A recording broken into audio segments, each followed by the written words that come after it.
Mustang de 1963, el capo de la crónica, Esteban Michelena. Perdidamente enamorado del amor, maestro para atrapar el alma en los lienzos. Él es Jaime Zapata. Escritor, periodista, discípulo de Mafalda y cazador de utopías. Él es Álvaro Samaniego. Cimarrona, multifacética, desde Esmeraldas yo soy Black Mama. Documentalista, contador de historias con demasiado corazón, Nicolás Cornejo. Hola, muy buenas tardes. Hoy es viernes 6 de la tarde, como siempre, en Radio Pichincha y todas nuestras redes sociales. Black Mama, ¿cuáles son? Estamos en Spotify, YouTube, Apple Podcast, Amazon Music, TikTok, Instagram y Facebook. De todo menos eso. ¿Qué pronunciación al inglés, Black Mama? ¿Me puedes decir un poco quién eres? ¿Cómo así estás aquí? Bueno, yo soy Black Mama, soy una leyenda urbana. Mentira, soy DJ, soy MC, soy activista, parte del colectivo Esmeraldas Libre y soy mamá. A tu lado está nada más y nada menos que... Jaime Zapata. ¿Quién eres, Jaime? Bueno, mis amigas dicen que soy el mejor pintor vivo del Ecuador. ¿Será verdad? Eso no sé. Álvaro Samaniego. Hola, soy Álvaro Samaniego. Yo soy una metáfora. Y a mi lado derecho tengo nada más y nada menos que... Esteban Michelena, pórtense bien cada uno de ustedes porque el pasado no perdona. Y bueno, este capítulo número 15, ya son 15 semanas que estamos al aire en estas plataformas y en Radio Pichincha. Y el día de hoy tenemos nada más y nada menos que a un gran amigo, Fernando Arteaga. Él es un amigo de las motos, lo conocí hace unos 10 años y desde ahí viene mi afición por recorrer el país y los países cercanos al Ecuador en las vueltas en moto que hemos realizado con Fernando. Cuando conversábamos con Fernando en las múltiples paradas entre que estás descansando de un destino a otro en las motos, Fernando me contaba que él había nacido en Cuenca en el año 46. Él estudió en esa ciudad y también debe ser uno de los primeros egresados de la Facultad de Ingeniería Mecánica de la Politécnica Nacional cuando ya vino de Cuenca a Quito. Lo interesante de Fernando, y por eso estamos aquí, es que vamos a hablar de un podcast que se llama La duración de las cosas. Y es porque Fernando tuvo un reto mayor cuando él era muy joven. Era tratar de construir el primer carro hecho en el Ecuador. Y muchos de ustedes deben saber que ese carro era el Andino. Yo no voy a hablar más porque estoy hablando demasiado, ¿no es cierto, Álvaro? Y damos la bienvenida a Fernando. Buenas tardes, gracias por estar en De Todo Menos Eso, Fernando querido. Gracias, Nicolás. Buenas tardes con todos. Gracias a todos los acompañantes del panel. Efectivamente, como ha dicho Nicolás, a mi corta edad vine acá a estudiar en Quito y soy el ingeniero número 62 de la Politécnica Nacional, la Facultad de Mecánica. Belleza. Y desde ahí me he involucrado en la parte de fierros, autos, construcción, hasta el día de hoy. Así que un gusto compartir con ustedes y a las órdenes para... Yo debo contradecirle a Nicolás, que tenga. estimado Fernando, porque la mayoría de ecuatorianos no sabe lo que es el andino. Eso saben los que tienen más de 60 como él, ¿no? Porque la mayoría de la gente aquí no tiene la menor idea de lo que son los... Yo perdón. tengo 37 nomás y sé, pues, habla serio. Porque le has visto, pero no porque viviste su florecimiento. Quiero aprovechar para mandar saludos a Marcelo Silva desde San Pedro de Cangagua, Cantón Mira, provincia del Carchi, Ecuador. Jaime Zapata, ¿tú alguna vez en tu juventud, que no era hace mucho tiempo, viste algún andino rodando por las calles ecuatorianas? Por supuesto, yo inclusive hubiera querido tener uno, pero como en ese momento las estaban empezando, yo preferí esperar que se vayan, digamos, formando mejor el auto, porque al comienzo fueron varios experimentos que hicieron. Me acuerdo que habían no sé cuántos modelos lograron sacar, y entonces yo pensé que eso se iba a ir creciendo, el diseño que iba a crecer. También esperaba un poco para ver la cuestión del funcionamiento, ¿no? Y Esteban, ¿tú tuviste andinos? No, yo sufrí el andino, el triangular y el Miura. Lo sufrí a los dos. Era un desastre. El auto lo pasabas de 90 kilómetros y vibraba como los aviones cuando ya se van a caer. Así, pobrecito pataleaba. Creo que fue un intento loable, pero que nos cogió desprotegido como país agrario. Son los años 70, recién está entrando la plata del petróleo, pero el conocimiento como que llegaba más tarde. Y algo que me contabas, que a su vez nuestra estrella invitada te había comentado, no estábamos listos, es decir, y ahora invéntate un auto, Hermano, si aquí hacer refris aprendimos con sangre, sudor y lágrimas, autos me cogió de nuevo, lo sufrí y era consecuencia de un amor nacionalista de un tío cura mío, Pedro Ignacio María, que por su nacionalismo cambió un auto japonés, un 1200 que aguantan hasta la guerra de Ucrania, un 1200. Por un andino y luego así fue. No sé si se fue al cielo el andino. Para nuestra audiencia que nos escucha a nivel planetario, ¿verdad, Álvaro Samaniego? Quiero poner en contexto sobre el tema del andino. El andino es el primer auto fabricado en el Ecuador. Justamente fue el que promovió la fabricación de este auto fue un dictador, que lo llamamos el Bombita. ¿Cómo me recuerdas el nombre, mi querido Esteban, de Bombita? Es Guillermo Rodríguez Lara. Rodrigo Guillermo. Entonces él saca el andino y él es el que estrena el andino, sale de la fábrica manejando el andino. Orgulloso porque este carro, si más no me equivoco, ya me corregirá el Fernando, se lo hace para un tema agrario, para que ayude en el campo, para que sea un auto rural, ¿no? Porque justamente la reforma agraria era impulsada por el Bombita, etcétera, etcétera. Originalmente este auto se lo llama como BTV. No tengo tu pronunciación, Black, pero es Basic Transport Vehicle. ¿Cómo fueron esos primeros ensayos con el andino, Fernando? Cuéntanos, por favor. Bueno, la historia es muy interesante realmente porque efectivamente había, en esa época el gobierno estaba el general Rodríguez, pero todo nace de una idea genial de un gran hombre que hubo en el Ecuador, lamentablemente desapareció en uno de los accidentes aviatorios, que fue Carlos Arizaga Vega. Carlos era una persona muy industrial, comerciante, muy audaz en muchas cosas. Y efectivamente en uno de sus viajes, a donde él representaba una de las marcas que era Chevrolet, encontró este proyecto en Inglaterra de BTV y se lo trajo acá al Ecuador. Yo estuve saliendo de la universidad justamente y por la relación familiar que había con él, me había invitado a montar un taller de la representación que él tenía de una marca inglesa que era Vauxhall y Bedford. Y bueno, con todo gusto salí de la universidad y fui a trabajar con él y el primer día me dijo, no, aquí no hay ningún taller. Aquí hay una caja de planos, revísalos y ¿qué hacemos con eso? Y efectivamente así nació la compañía Imesa, Autos y Máquinas del Ecuador S.A., con unas oficinas frente al Hotel Colón, y así comenzó. Alquilamos una fábrica abandonada de whisky al sur, al lado de Cinder. A eso se hubiera dedicado. Y efectivamente limpiamos la fábrica y ahí comenzamos a desarrollar todas las piezas que estos planos nos mostraban, digamos, sin saber lo que íbamos a tener. Fernando, perdón, ¿en qué se movían los ecuatorianos en esa época, antes de que andino irrumpa en la historia nacional? En esa época habían los buses que, digamos, se utilizaban en la ciudad, eran los especiales, colectivos. Y papero.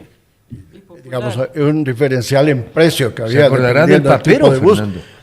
Paperos y Claro, demás, sí. papero. Y efectivamente había una columna vertebral que era la calle Guayaquil y 10 de agosto, que inclusive se hacía un contraflujo a mediodía, la mañana y la tarde, porque era doble vía.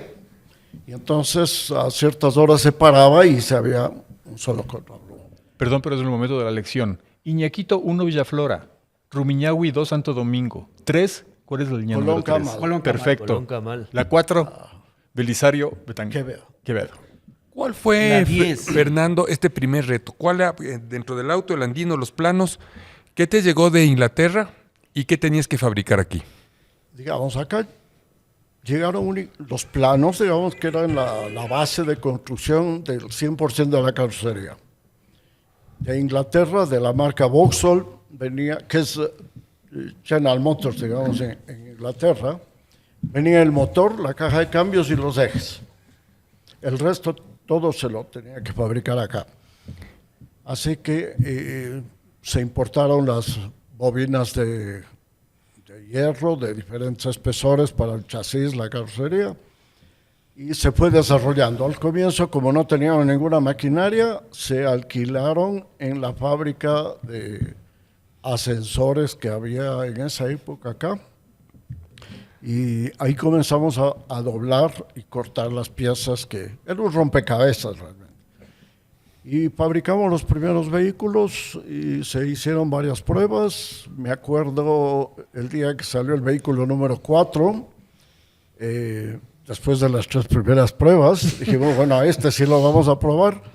Y el auto no tenía todavía puertas, tenía parabrisas y convertible.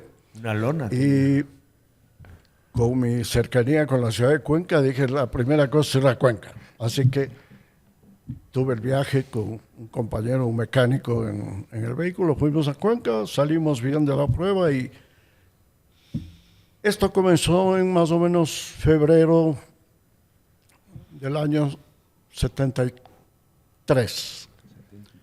Y en 24 de mayo se hizo la entrega del primer andino, como lo recordabas, al general Guillermo Rodríguez, se le entregó el primer auto para el patronato que manejaba su esposa.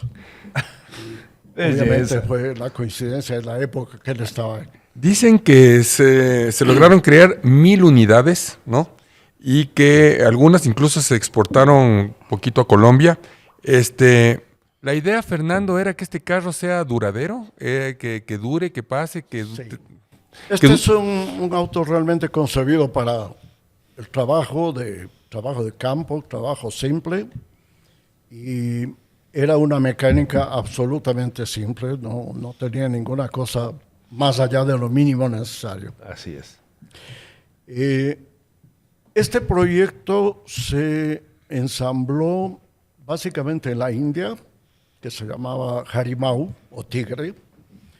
En Portugal se armaron unas pocas unidades y en donde más se armaron fue acá en el Ecuador, 9,000 autos. A la final fueron... Posteriormente se armaron en Centroamérica, unos pocos en Costa Rica, y después ayudamos nosotros a una fábrica en San Salvador que se llamaba Tico. Fue uno de los proyectos que funcionaron en América. De acá se exportaron unas pocas unidades a Colombia con uno de los distribuidores que tenía ya otra persona muy creativa en Colombia, un señor Ocampo, y fue una caravana de vehículos, un número de 8 a Colombia también. Una pregunta, Fernando. También habría que, por el tiempo, dices en el 73, si yo me recuerdo bien, ir al aeropuerto era un viaje, o ir a Cotocollao. El aeropuerto que está ahora aquí cerca, que todavía ya está siendo parte del centro de Quito. Parque Bicentenario ahora. El Parque Bicentenario. Pero ir al aeropuerto y después había que atravesar toda la avenida de la Prensa, eso era un viaje. Había unas fritadas, unas cosas, las huacas, que la gente se paraba. Era como irse ahora a Sangolquí, más o menos, digamos. Había que pasar por campo. Habían todavía terrenos con vacas, aquí en Quito, en medio Quito. Absolutamente. Toda la parte al frente del Estadio Olímpico, todo esto era campo. Potreros con alambradas de púas, y al final de la avenida del estadio, digamos, estaban las famosas huacas, que la gente salía de paseo el fin de semana a comer el famoso hornado en las huacas. Y de ahí al aeropuerto debieron un viaje largo. Estaba fuera de la ciudad. Vea usted que cuando yo nací, cuando era muy niño, mis padres construyeron una casa en Ayé. Y la Ayé era en medio camino entre la ciudad de Quito y el pueblo de Cotocollao, ¿no? Evidentemente, Colombia. las condiciones económicas de la familia no eran las mejores todavía, y las condiciones de las vías tampoco eran las mejores todavía. Entonces, en el garaje de la casa teníamos un caballo, que podía haber sido reemplazado después por un andino, ¿no? O sea, pero nunca llegó. Nunca llegó a mejorar la calle, quiero decir. Solo una pregunta, Fernando. Puesto en dólares, un andino, el Miura o el triangulito ese tan lindo, tomate era, así era el que yo tenía. ¿Cuánto costaría puesto en dólar? 4.000 y algo de dólares en esa época. No, 4.000 friegue, dólares. un billetazo. Oiga, Fernando, $4.000 Digamos, era está en sucres, diciendo. pero Al tipo de cambio. al tipo de cambio posiblemente habrá sido 4.000 euros. Fernando, para mí me parece que quedó suelta la odisea de irse de Quito a Cuenca en un vehículo en esa época. ¿Cuánto tiempo les tomó el viaje? ¿Qué otros detalles nos puede contar? Digamos, en esa época las carreteras pavimentadas llegaban máximo hasta el río Apa. Y de ahí era absolutamente tierra hasta donde es ahora el aeropuerto en Cuenca, que es ya la entrada, que era 1 kilómetro de pavimento. El resto era todo tierra. Pero, digamos, es un viaje con mucha aventura, con muchos recuerdos realmente, porque además del viaje, el paisaje, Palmira, toda la cordillera, que siempre es interesante. En esa época tenía un sentimiento de estar conduciendo el primer viaje en el primer auto, físicamente construido acá, y yo casi digo hecho con mis manos. ¿Te sentías en el Pegaso, se llamaba él? Sí. No, pero ¿sabes qué, Alvarito? Y usted se habrá acordado porque seguramente fueron a golpear sus puertas. El gran mecánico Marcelo Vaca y los hermanos Mora, que tenían el taller en donde es la Nucanchi Peña, ahí prepararon un andino que corrió y terminó la vuelta a la República. Así es. Mi querido Fernando. Este fue un muchacho empleado nuestro, era un mira. muchacho de compras, se llamaba Eduardo Darquea.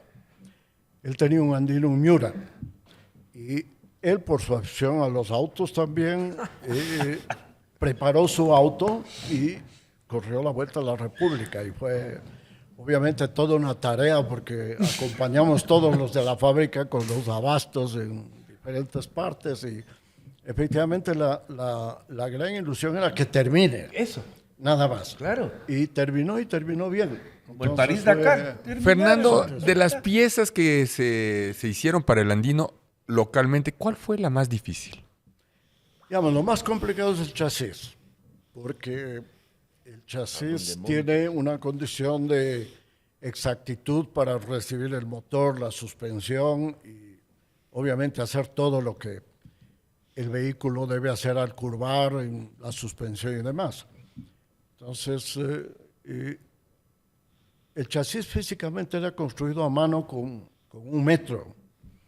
Y con un compañero de la universidad, también de apellido Darquea, Como los coches de madera, más o menos. Marcelo Darquea, se nos ocurrió diseñar un jig, que es un posicionador, para poder fabricar racionalmente el chasis como se debe. Físicamente hicimos nuestra tesis de grado para la universidad, el diseño de un posicionador para fabricación de chasis de un vehículo.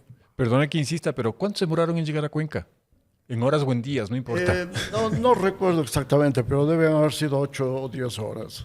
Fernando, Pero muy buen tiempo, pues. Sí. Muy buen tiempo. y el logo de Andino, la cosa que decía Volkswagen era la B, la W, la Mercedes-Benz tenía ahí la estrella, el BMW, sus cosas. Andino, En andino, y el nombre primero fue un escogitamiento, digamos, de varios nombres que se hablaba de cóndor, se hablaba de cosas típicas, pichincha, y hubo esta proposición de andino, andeana, varios nombres alrededor de los Andes, y coincidió que la primera letra A se podía hacerla en una forma de un pico de una montaña, y la O la misma al final. Entonces se escogió ese nombre de Andino y luego el carro divino, ¿no? Yo le hubiera puesto el nombre Chulpi. Chevrolet del Chulpi. Chevrolet Chulpi. ¿Te imaginas ese? Qué estilacho. cuando tú hiciste el Andino, ¿cuánto tiempo pensaste que iba a durar un Andino? O sea, ha pasado ya 52 años de esto, creo, 53. Hemos visto andinos muy pocos en la zona rural. Cuando voy a filmar, yo sé encontrar ahí unos andinos disfrazados de helados, se ponen para venta de helados, pero están rodando y están iguales. Imagino que tendrán otros motores. ¿Para cuántos años planificaste que dure este carro? A ver, ese es uno de los puntos que yo creo que hasta ahora en la industria automotriz no se aclara o no se define, porque físicamente no hay una exigencia hacia el fabricante, a ningún fabricante en el mundo, en donde se quiere regular la fabricación o la duración del auto. Entonces se fabricaban y se esperaba que duren lo más que se pueda realmente. Pero la construcción del vehículo estaba hecho para podérselo manejar en condiciones de nuestras carreteras, no pavimento, condiciones fuera de la ciudad, en donde un destornillador, un playo, las cosas más simples eran suficientes para poder hacer un mantenimiento. Ese era el concepto, hacerlo simple. El vigor de la sencillez, hermano. El silencio es brutal y se nota, y ya los productores también me están haciendo. La pobre Black está ausente porque ella creo que nació en el 90, estamos hablando del 70. El Jaime Zapato habla de cómo era las Naciones Unidas con los alambres de púas. Pobre Black Mama, pero... O sea, es que encima soy esmeraldeña, ¿me entiendes? Ponte encima más. Black Dino que te digo de mi tío el cura llegó a Tacames 2 veces por Santo Domingo. En esas épocas yo nacía, 73, y entonces yo tenía una afición loca por los autos y habían 2 marcas que se vendían, réplicas chiquitas para jugar en mi mentalidad. Y en las farmacias tú encontrabas Matchbox y Majoret. Matchbox era inglés, Majoret era francés, y eran unos autos que nunca se acababan, súper duraderos, eran de metal y eran exactos a la versión original. Black, cuando tú naciste, ¿tus juguetes duraban? ¿Eran juguetes duraderos? Depende. Yo soy esa niña que se ponía a probar con la gravedad con los juguetes y a veces los terminaba volviendo armas mortales. Entonces, A manos de hacha usted. sí, pero lo que sí recuerdo es que, por ejemplo, las Barbies en esa época, todavía llegué a ver, claro, todavía llegué a ver algunas Barbies que tenían otras texturas de cabello. O sea, todavía no estaba como que súper de moda la Barbie rubia toda rosada. Entonces llegué a ver a la Barbie negra con su afro. Pero se había una otro tipo de hippie del cosas. 68, pues creo. Claro, o sea... Pero ya en marca Barbie. Claro. Sí, sí, sí. O sea, Gracias. Barbie es una de las compañías de juguetes Barbie es más bien vieja, antiguas. verás. Exacto. Ella es es Si había el Ken también, pues había el Ken, el Barbie, y yo me acuerdo que yo Claro. jugaba con el Ken y mi hermana con el Barbie. Jaime, ¿tú crees que los juguetes duraban más? Depende de quién era, ¿no? Yo pienso que las personas, por ejemplo, yo por eso me acordaba que nosotros construíamos los coches de madera. Claro. Y era parte, esos eran nuestros juguetes. Es decir, teníamos juguetes que podían durar porque nosotros los fabricábamos. Inclusive habían, bueno, los trompos, habían ese tipo de juguetes que no teníamos, digamos, un sentido de tiempo con los juguetes. Y tú, Fernando, ¿te acuerdas de tu primer juguete, de tu primer carro en miniatura? ¿Te gustaban los carros pequeños? Yo recuerdo más en mi infancia lo que decía Jaime, la afición por fabricar los coches de madera, las pistolas de carrizo con un resorte, los carritos hechos con un resorte y las carretes de hilo que se hacían con mucha Las catas que hacíamos, las catas que hacíamos con alambre de teléfono. Yo creo que esos eran nuestros juguetes, no eran lo que ahora estamos pensando como juguetes. Pero yo sí creo que los juguetes de antes eran a prueba de niños, creo yo. Que esa era la clave. Totalmente. Nosotros teníamos un Tonka, éramos 4 hermanos Tonka varones. duraba 100 Era un años. juguetito en el que se le ponía tierra, se le llevaba 10 metros más allá, se botaba la tierra y así se pasaba uno el día entero o todas las vacaciones. Pero en las bajadas nos podíamos subir hasta 2 hermanos encima del juguete y el carro daba Yo y daba cargaba y el daba. azúcar ahí.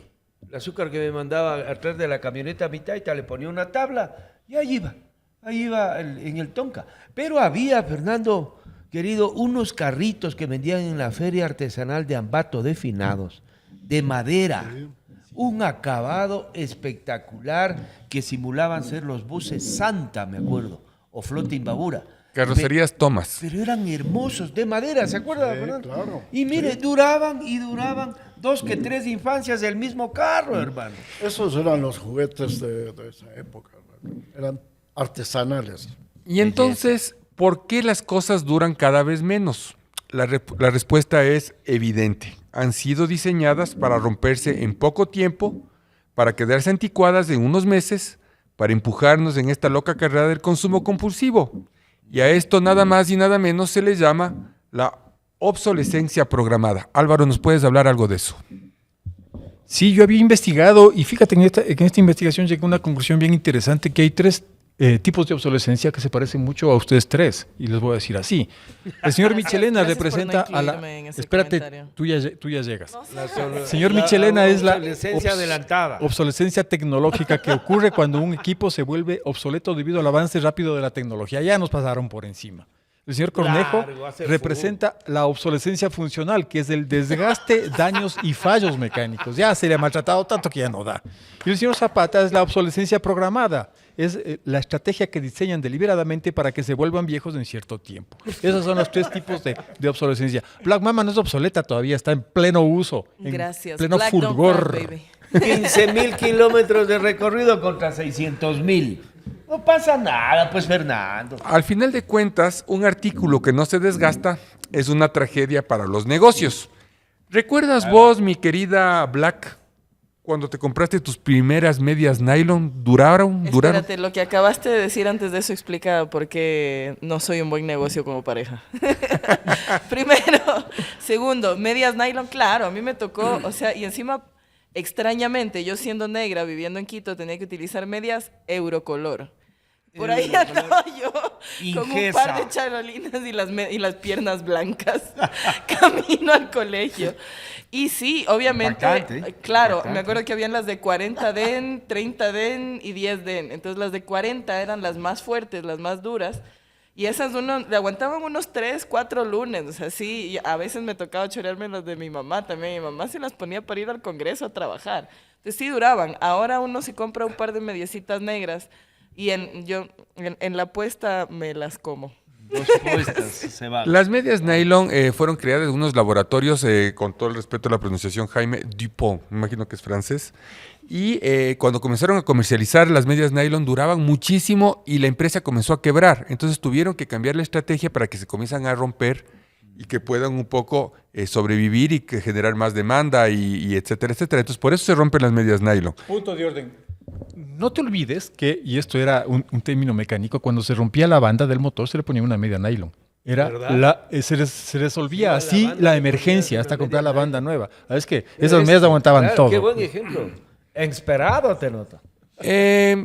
Jaime, ¿tú te acuerdas cómo eran los focos, las bombillas, cuando tú eras niño, cuando estabas en el sur de Quito? Imagino tu abuela, la Yoli, hacías deberes, estabas en primer grado, kinder. ¿Cuánto tiempo duraban estas bombillas? ¿Te acuerdas algo de eso? Dentro de los juegos, por ejemplo, me acuerdo que alguna vez estos focos que eran muy fáciles desarmarlos, uno podía, los focos estos, los que teníamos con el hilito incandescente, ¿no? Le sacábamos, poníamos agua y me acuerdo que proyectábamos unas imágenes y hacíamos cine con el foco colgado, con agua, nada más. Claro. Y ese tipo de juegos yo me acuerdo en el caso de los focos. Pero yo pienso que es importante hablar también de lo que estabas diciendo, de por qué los tiempos han cambiado, es decir, por qué ahora las cosas son desechables.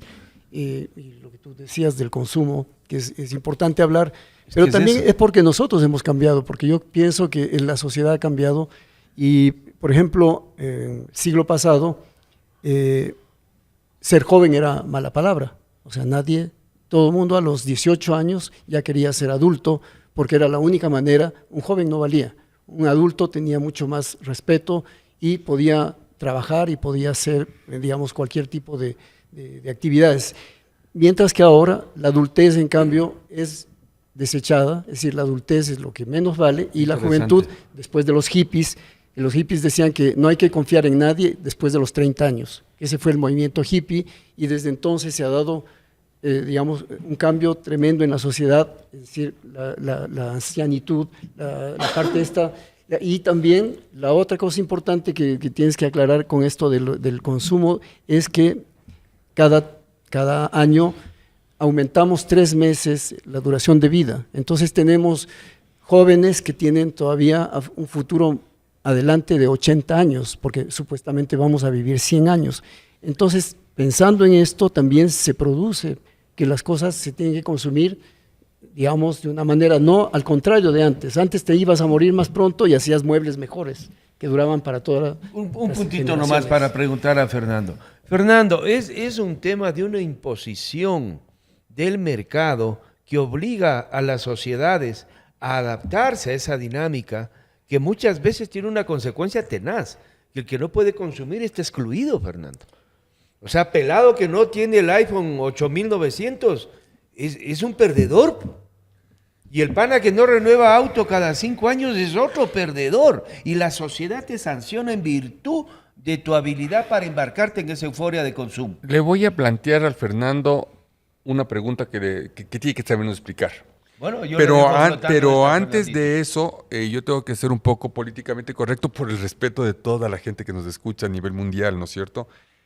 Los que comenzaron con este tema de la obsolescencia programada es el tema justamente de la bombilla, es Edison, ¿no es cierto?, en Alemania, 1881.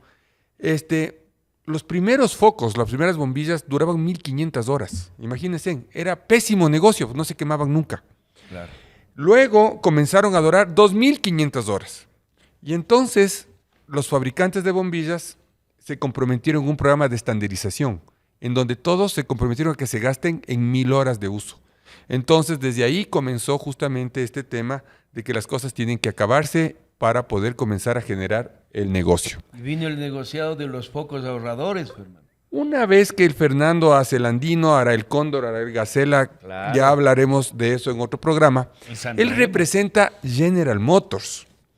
Pero General Motors es una de las marcas consideradas la más terrible con este tema, porque cambian el modelo cada 6 meses, ya te acuerdas, ya te olvidas de los modelos que tenías, cambia totalmente el auto y te obliga a que cada 6 meses tengas que cambiar un Chevrolet. Fernando, ¿cómo lograste sobrellevar toda esta cosa tan terrible después de haber hecho el andino? Bueno, Bien. todo este cambio rápido como el que estás planteando, Nicolás, es un tema quizá de 15 años, 20 años, porque antes el año modelo que se llamaba, se cambiaba cada año. Es decir, en enero de cada año cambiaba el modelo. Las fábricas normalmente cierran en los meses de agosto por mantenimiento y por el cambio para los nuevos modelos que saldrán en enero. En una época, y no necesariamente General Motors, yo creo que comenzó la agresividad de los vehículos japoneses, los que comenzaron a sacarlos medio años. Entonces nace el que en agosto, septiembre, mientras las fábricas de Europa y Estados Unidos están paradas para preparar sus modelos del año modelo, ellos ya están sacando el modelo del próximo año. Y eso ha ido, yo diría, degenerándose hasta que ahora uno puede comprar en marzo del año un vehículo del próximo año. Este momento ya se Qué está urgencia. conversando desde hace meses los modelos 2025. Es Esa alargarse. es la aceleración que ha habido en el cambio. Sin embargo, en Europa, por ejemplo, se mantiene lo del año modelo como año modelo. Es decir, ellos no cambian una letra en el chasis que significa el año. Ellos mantienen el año modelo como su año modelo. Es el mercado americano, japonés, asiático, los que han entrado en esta forma de consumismo, digamos, de introducción, de inducción, para que la gente busque esa novedad de cuál es el nuevo. Porque sé que viene en un mes, en 2 meses, prefiero esperar. Pero esta es una inducción comercial o de mercadeo que han usado las compañías, que es la base de todo lo que estamos hablando. Es lo que la pasa con- obsolescencia. La mano Es lo que mece pasa la también cuna con es el la- mercado, Fernando. Es lo que pasa con la industria textil, ¿no? Probablemente antes tenías la colección 1978, ahora tienes la de verano, la de otoño, la de invierno, la de medio invierno. Y no se olviden, a alguien se le ocurrió para vender más el famoso Black Friday, que era un viernes, ahora el viernes dura 2 semanas en unos casos, un mes en el otro, y ya mismo es todo el año Black Friday, y así aparecerá el Black Tuesday ya cualquier ratito, ¿no? Y eso me acuerdo yo cuando estuve en Francia y el Jaime me prestó su cuarto para yo pasar unos 15, 20 días y recuerdo la cantidad de ropa que tenía Jaime en su casa en París. Jaime, ¿cuánta ropa tienes? ¿Era necesario toda esa ropa? No, yo no soy muy consumidor, no, tampoco, no es cierto. No, pero es verdad que, por ejemplo, todos los saldos, lo que se llaman saldos, en Francia por lo menos, siempre es como deshacerse lo más pronto de lo que se fabricó en el año, Exacto. para poder ya poner inmediatamente en los almacenes la nueva colección, la nueva producción de ropa que ahora con tanto almacén que hay, Zara y todo lo demás. Entonces tienen tanta producción que tienen que buscar compradores en todas partes. Y la manera de encontrar eso es vendiendo más barato, que no es cierto, al final no te venden más barato. Simplemente te hacen unos juegos para que tú consumas y consumas permanentemente. Pero Jaime- llegamos al límite de la demencia sigue, que Alvarito, en perdón. Chile existe un botadero de ropa en el desierto de Atacama en donde se depositan aproximadamente 59,000 toneladas anuales de ropa que es nueva, que es de fábrica, que tiene etiquetas, pero que no pueden vender y les resulta más barato ir a botar en un desierto en Chile. Boric no sé cómo logró, pero hizo desaparecer esas montañas que ya sé que ya no están ahí, pero ya es demencial esa vaina, ¿no? Totalmente. Botar cosas que valen en vez de, no sé, si ha de haber gente que necesite Igual ropita. sucede algo parecido con los juguetes. Al final Sí. de las temporadas, en vez de regalar los juguetes, en vez de donarlos, en vez de lo que sea, lo que hacen es destruirlos. Destruirlos. Ajá. Ya, pero Y no hay me un cambies de tema- tema, Black, porque esta pregunta está diseñada para ti. ¿Cuánta ropa tienes? ¿Es necesario toda la ropa que tienes? La verdad, no tengo toda la ropa que quisiera. Muy bien. Soy una persona medio peleada con cierto tipo de marcas por miles de razones. Y creo muchísimo en la segunda vida de las cosas. Entonces, a mí me Totalmente de encanta acuerdo. heredar ropa de mi ex suegra, me encanta heredar ropa de mi mamá, de mis tías y hacerles un montón de cosas. Y aparte de eso también me gusta heredar así ropa de mis amigos, qué sé yo, como que esta, por ejemplo, es de ahí un trueque Herencia. bastante extraño y es de herencia. Y eso también me gusta muchísimo el poder llegar a la ropa con historias. Muy chévere. Tengo faldas de mi mamá que se puso en desfiles y cosas así, entonces para mí tiene un valor bastante diferente. Y no me gusta muchísimo el fast fashion porque es como que no me dura y soy una mujer voluptuosa, entonces las camisetas me valen cartón en 2 semanas, las licras se me rompen y prefiero comprar, qué sé yo, diseñadores ecuatorianos, buscar a mis amigas que están fabricando cosas acá, que también tiene un tipo de duración diferente. Muy bien. Y Esteban, tú eres escritor. Imagino que habrás tenido unos problemas feroces con las impresoras. Sí, es verdad. O sea, las primeras que había, claro, Fernando, te acordarás, duraban. Después ya te venían unas ligeritas que ya traían la tinta incluida, esas vainas. En 2 meses ya tocaba botar, porque simple y llanamente no eran ni reusables. Lo que dice la Black es chéverísimo. El segundo, tercer uso es importantísimo. Es un acto de buena onda con el planeta, eso. Y en las impresoras era terrible. Pero quería yo hacerle una pregunta aquí a don Fernando. A ver, lo que decías tú, ¿no? La moda, Jaime querido, ¿no? Ahora las infancias duran menos, Fernando, porque necesitas adolescentes con más capacidad de presionar el mercado. Me parece de una crueldad asquerosa, porque no hay nada más hermoso que ver la realización de un niño inventando un juego, inventándose él mismo. Pero ahora las tecnologías y los artilugios que hay le reducen al niño a usuario, no a creador. Yo recuerdo mucho en la universidad, recién se daban los primeros pasos para el tema de computación. Y la Politécnica tenía un computador que era un cuarto lleno de luces, de focos. Y nos enseñaban a programar, había que entrar a una maquinita, hacer este programa COBOL. Y era el primer ejercicio de utilizar un computador. Y nadie sabía para qué va a servir después del trabajo el computador, pero era la moda del computador. Ahora está hasta en la cocina de cada uno de nosotros, hay un mini computador o componentes de este tipo. Yo creo que eso es lo que ha hecho sacrificar esa inocencia de la niñez, acelerar la juventud a la madurez y realmente los maduros ya estar casi descartables. Sí, somos los nuevos Esa es desechables. una buena hombre. reflexión. Al carajo eso. Estoy totalmente Pero de es que acuerdo con lo que usted dice, inclusive hermano. políticamente también hace unos años se adjuntó a los votantes a los jóvenes de 16 años. Yo a los 16 años no tenía idea de ni siquiera qué me iba a poner. ¿Quién Peor eras? escoger el Claro, presidente. claro. Y nada, o sea, obviamente políticamente se dieron cuenta que es una masa de gente bastante grande, que si es que es manipulada de cierta Y manera... manipulable totalmente. Exacto, puede cambiar cierto tipo de resultados, entre comillas, aunque no sé qué tanto sea así. No, yo sí creo que es así. Jaime, ¿tú te identificas con los objetos? ¿Te identificas con tu iPhone? ¿Le tienes afecto? Sí, por supuesto. Es más, yo estoy al día o trato de estar al día con esto. Pero bueno, yo creo que yo como pintor puedo hablar de esto también porque de esto del tiempo y de la duración, de la durabilidad más bien dicho. Porque yo como artista, por ejemplo, pretendo desde que empecé a pintar de hacer un trabajo que perdure.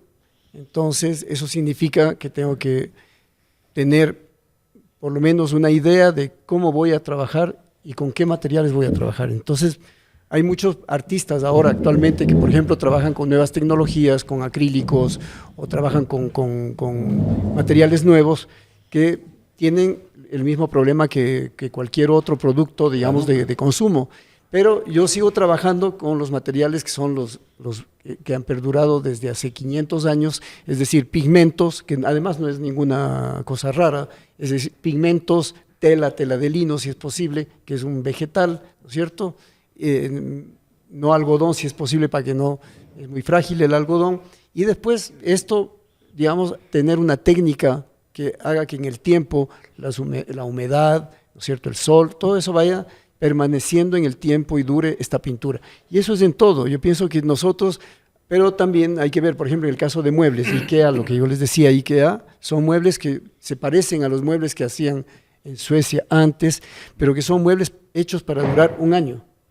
¿Por qué? Porque los departamentos de un estudiante ya no hay espacio, entonces no hay espacios donde guardar, no hay la abuela, no hay el abuelo que tenía la casa grande donde podíamos guardar muebles, ya no hay.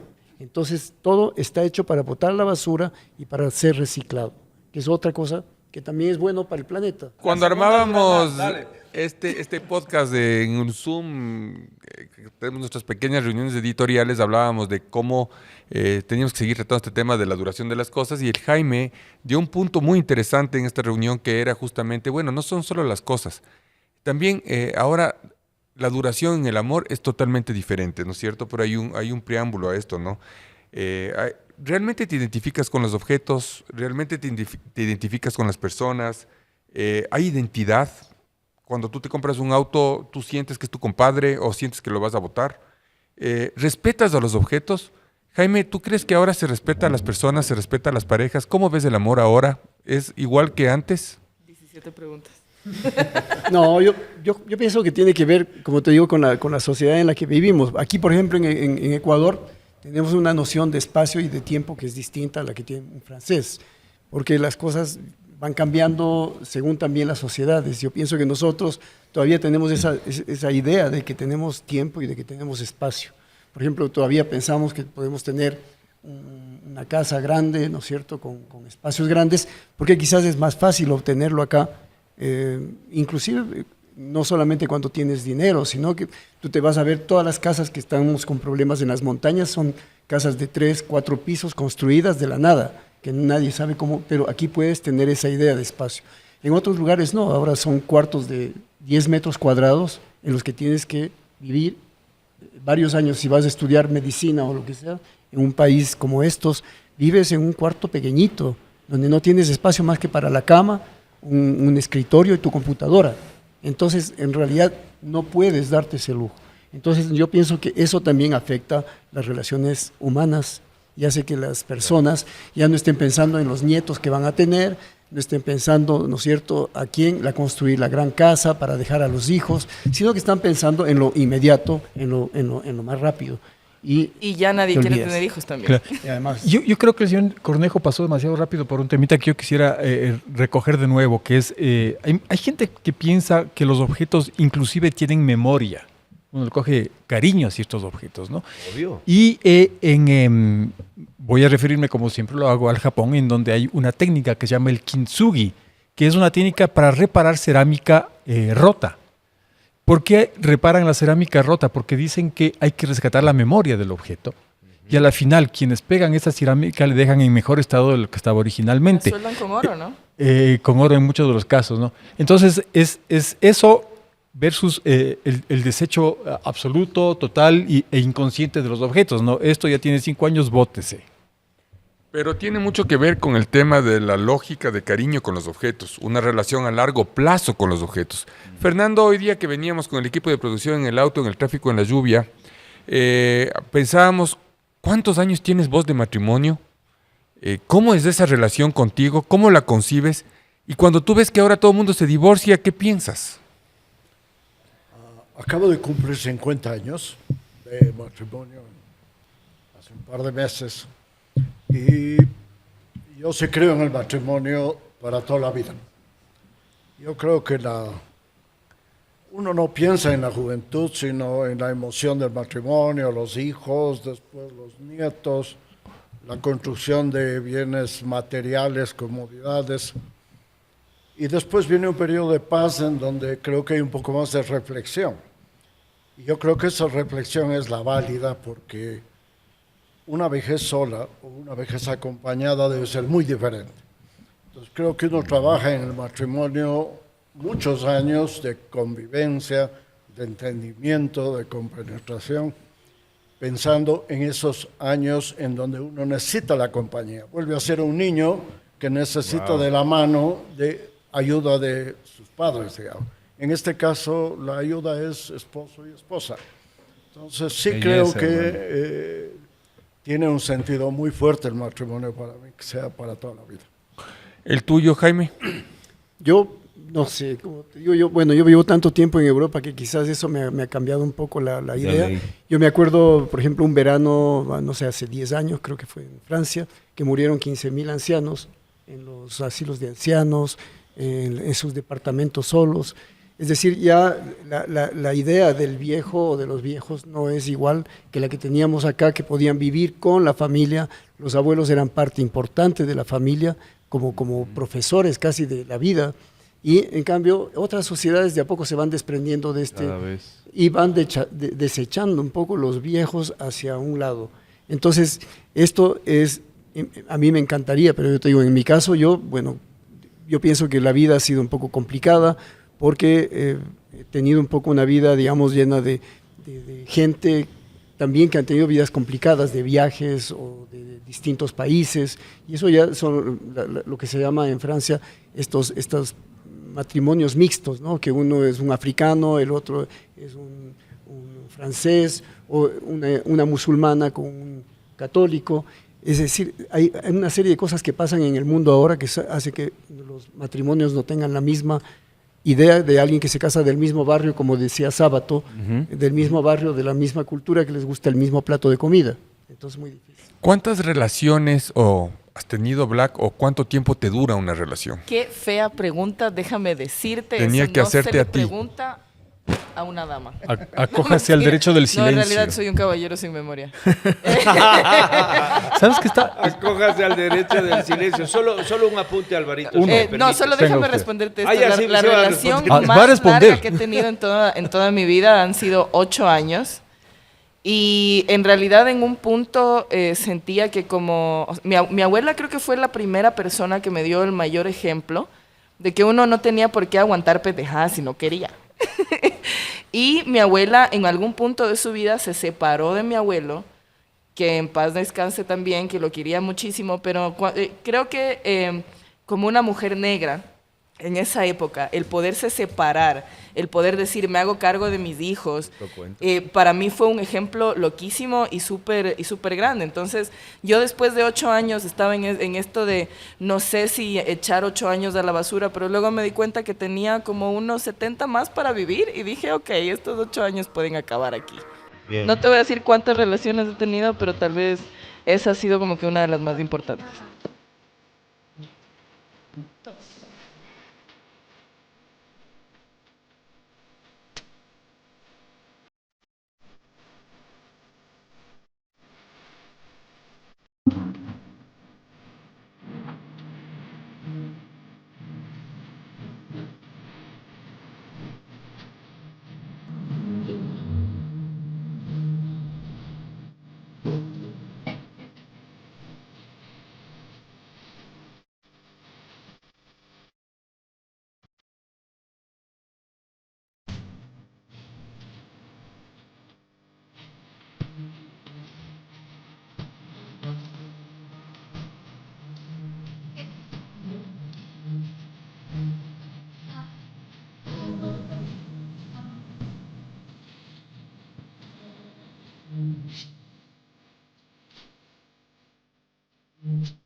Fernando, ¿tú crees que debemos empezar a mantener, a reparar para que la tendencia esta de la falta de duración se invierta para poder revisar, mantener y reparar aquellos objetos de uso cotidiano y que son susceptibles al desgaste? Mira, difícil contestártela en una sola oración, una frase, pero yo quisiera reflexionar un poquito más que la respuesta, es pensar de dónde vienen las cosas. Y si nos remontamos a que el transporte se hacía en carretas con caballos o con bueyes, eso crea una dependencia porque además de la carreta mismo se necesita un establo, cuidadores, alimentos, es decir, hay toda una infraestructura incómoda alrededor del transporte. El ingenio de varias personas nace el que personalizan y eliminan eso creando un automóvil. Esa es la parte donde nace el vehículo y cambia la carreta con caballos a un vehículo motorizado. La individualidad de la persona que puede moverse él solo cuando quiere, como quiere y no depender de toda la infraestructura que necesita. Y después de que se han mejorado los sistemas, viene un trabajo de investigación. Entonces, esos son los nuevos departamentos que están trabajando hasta ahora en movilidad sin conductores, en fin. Es un trabajo de ingeniería, de investigación. Eso unido a la parte de mercadeo, de marketing, de deseo, de ansiedad de las personas, ha unido para que esa investigación vaya en ese sentido. Y entonces hay que seguir la corriente y cuando te toca cambiar una pieza hay que cambiarla, porque esa es para la forma como están hechas. Estamos por terminar este programa porque es solo de 1 hora. Y por ahí cuando preparábamos este tema, existe una ley francesa en el 2013, no sé en qué quedó, investigué, pero no había información. Es que se propuso que si las cosas no duraban más de 5 años, había una multa para el fabricante.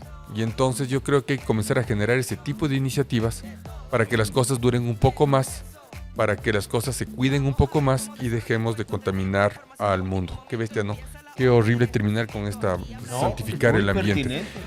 Listo, les agradecemos muchísimo a todos los que han venido acá a aguantarnos 1 hora. Gracias, Jaime, por tu primer programa en De Todo Menos Eso.